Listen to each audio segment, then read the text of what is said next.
The Real Halloween by Dorothy Shipman. I've heard it said that Halloween is when all black cats yowl and ghosts glide past all dressed in white and witches prowl and howl. But I know better. It's the night when harmless tricks are done and when, with jack-o'-lanterns bright, we children can have fun. Bobbing for apples plays its part, and fortune-telling too. There are just countless pleasant things on Halloween to do. And if the ghosts and witches roam, as many people say, I'm sure that they are out like us to join in happy play.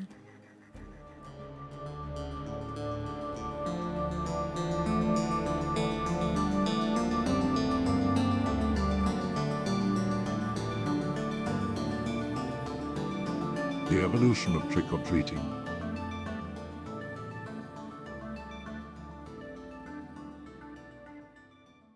The history of trick-or-treating is tied in with the history of the Halloween celebration. In the 21st century, it seems as though the mischievousness and prank playing that have been a key factor in Halloween celebrations for hundreds of years have played tricks on trick-or-treating instead of mayhem and mischief. Older kids attend fun Halloween parties and parents accompany their kids when going door to door. Trick-or-treating is usually done at the homes of family members or neighbors who leave a porch light shining. Additionally, some parents feel Halloween trick-or-treating should only be done on October 31, while others prefer to take their children on a Friday or Saturday evening to avoid getting them stuffed with candy and overexcited on a school night. Yes, trick-or-treating has a long, varied, and sometimes dark history. It's been in and out of favor and changed significantly over the years today. Older kids and teens trick-or-treat, and even adult trick-or-treating history. The Scottish and Irish communities in America revived mumming, souling, and guising in the early 20th century. However, by the 1920s, tricks had become the choice of rowdy young boys on Halloween. Sadly, by the 1930s, rambunctious mischief-making boys had gangs, and their tricks devolved into vandalism, physical assault, and sporadic acts of violence.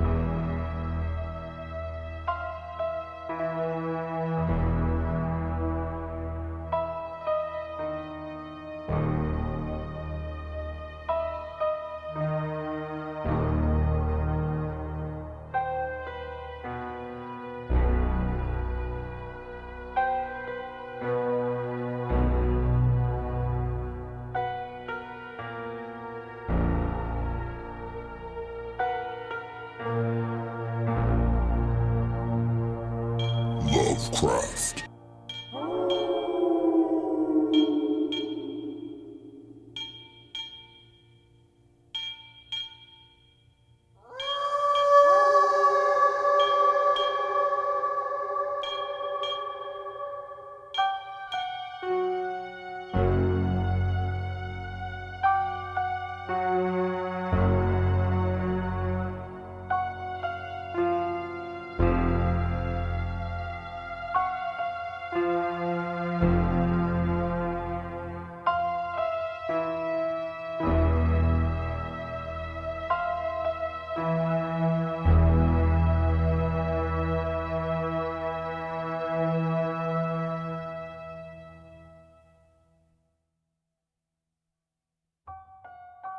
Many people were said to dress up as saints and recite songs or verses door to door. Children would also go door to door asking for soul cakes, a treat similar to biscuit. Technical note: soul cakes originated as part of the All Souls Day holiday on November 2, a third holiday that eventually became a part of Halloween night as the concept evolved into trick-or-treating. Lovecraft. The candy-grabbing concept also became mainstream in the US in the early to mid-1900s. Lovecraft. during which families would provide treats to children in hopes that they would be immune to any holiday pranks. As for the costumes, they evolved. Too, while they began as earnest tributes to saints, that tradition likely fell out of favor at some point. Until you Scottish and Irish pranksters got the idea to dress up in scary-looking garb again as a way to spook unsuspecting neighbors. And just like that, thanks to these local hooligans, Halloween costumes became scary, spooky, funny, and creative all at the same time.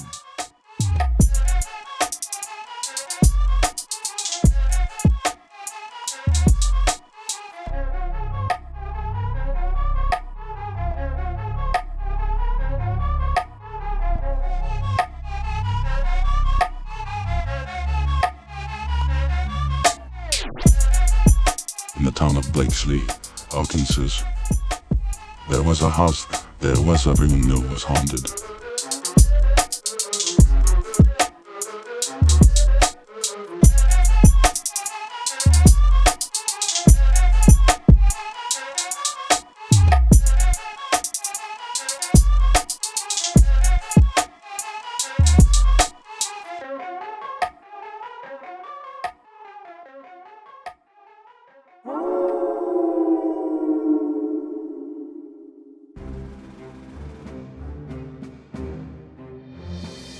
It was an old neglected house on a side street in the oldest part of town. Sometimes the most wonderful smells issued from the house and filled the street with the heavenly odor of fresh baked bread. Whenever that happened, people would say that the old house must have been a bakery or, at the very least, the former home of a fabulous baker. Sometimes the neighbors would hear the sound of music and laughter coming from the empty house, as if there was a wonderful party in full swing. Whenever that happened, the neighbors would look at each other and say, "Sounds like a nice party. I wish I was invited." Whatever ghost haunted the old house, they were benign and friendly ghosts. But even the friendliest spirits are scary, and no one ever actually inside the house, with the possible exception of a human who being dead by his playmates. No one ever even stepped foot on the front porch. One day a man moved into town from a distant city. He saw the empty house and asked the neighbors who owned it. He was told the owner was unknown and that the property could be bought for back taxes. No one told the stranger about the house's history. The man went to City Hall and purchased the property. Soon after moving in, however, strange things began to happen. Odd noises in the night, with lights drifting from room to room, the smells of baking from a cold kitchen, and worst of all, the sound of a party when the new owners were trying to sleep. And after that, they're moving in.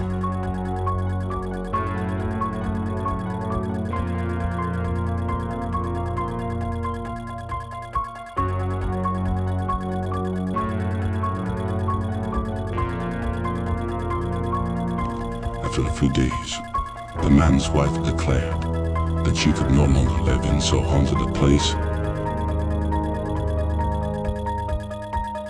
and move out, taking the children with her. Before long, the man gave up as well. He was forced to find another place to live, but he was angry at the neighbors for not warning him about the house reputation.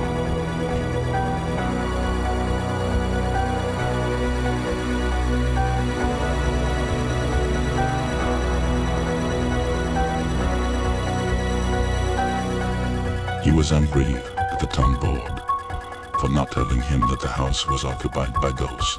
In fact, he was angry at everyone in town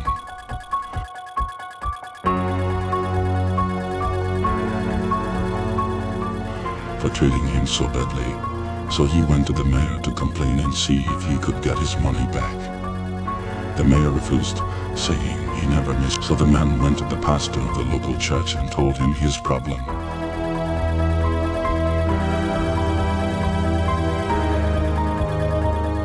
The pastor said, "You've been in town for a month and only now."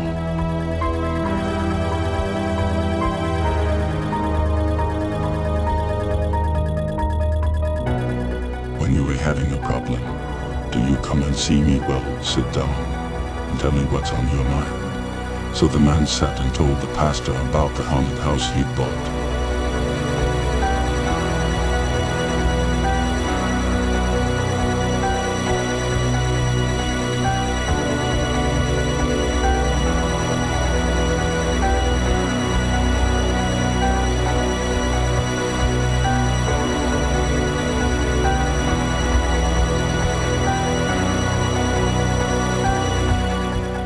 Now the pastor in this village was considered a wise man,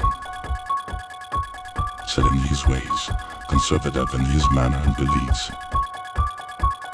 He was not open to new ideas, but reluctantly, he agreed to visit the house and see exactly the man was talking.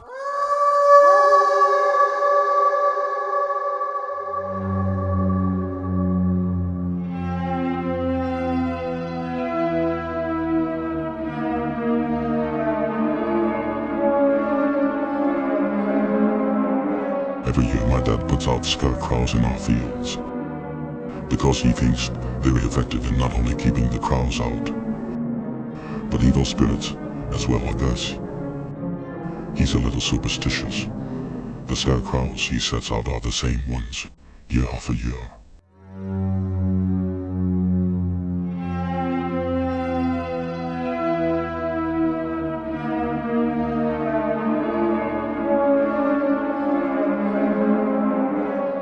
After so much wear and tear, they were showing their age. This October started out just like any other October. The weather was turning cold and the leaves were beginning to change into brilliant orange and yellow colors. One Saturday, as kids got together and decided to make a new scarecrow. Being creative, we gathered our supplies and got to work. This scarecrow was to be different. This was my special design. I wanted a creepy scarecrow, much scarier than the others. Hours later, he finished up. Indeed, he was the ugliest, most frightening scarecrow I've ever seen. I was so proud.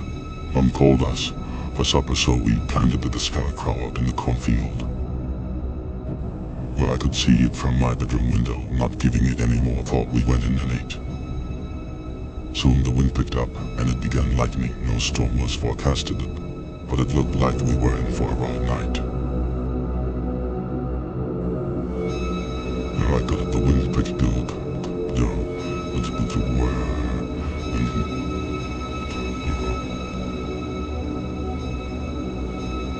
the north, south, the south of the band of winds of the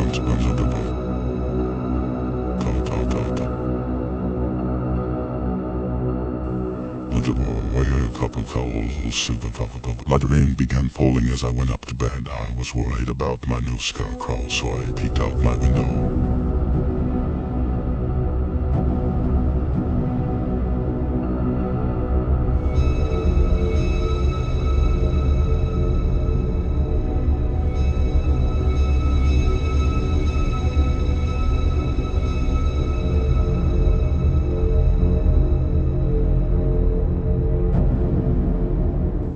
What I saw shocked me. He was there all right, but not where we had placed him. It appeared to me that he was several feet to the right. But then I stood at the window and watched intently. The lightning was bright, and every time it flashed I could see my scarecrow. The problem was, it looked as if he was moving when the sky was dark, only to turn up in another spot when the sky lit up. The lightning, but I so shocked at it, thinking that I must be imagining things. I put my pajamas on and went to bed later on. A loud crack of thunder woke me up by now. The rain was pounding down. making it difficult to see out my window. I slipped on my shoes and snuck outside to check on my scarecrow, not sure where he was. I walked around in the thunderstorm, half blinded by the cold, stinging rain.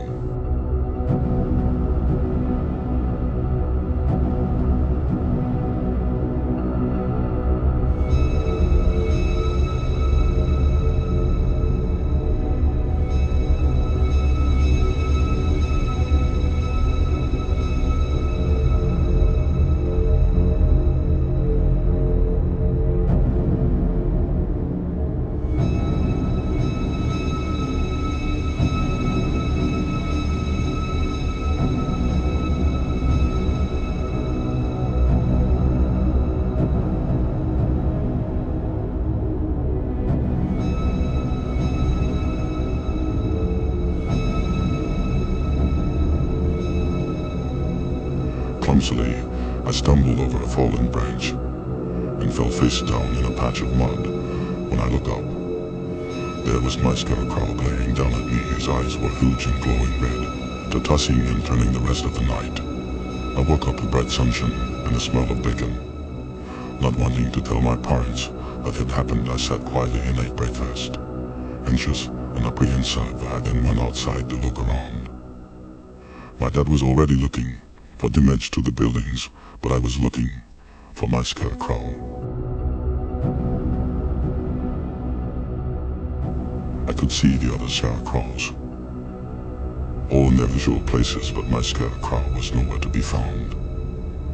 All in there, I could hearing the resolutely and up in the others, until to bright it.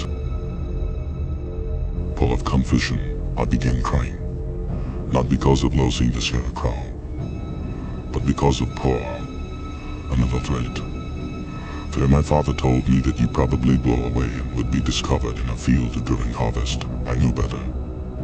Somehow, some way, that scarecrow came alive. How, I don't know. 10 years later, years have passed, and to this day, I have never seen my scarecrow again. What had been that stormy night? Do scarecrows really keep out evil spirits, or can they be possessed by one? I don't live on that farm anymore. But I've never ventured outside during a thunderstorm again. I have never seen any thunders in my scarecrow ever ventured. What have really keep out storming farm animals to that they be possessed by one? I don't know if I even know. Lovecraft.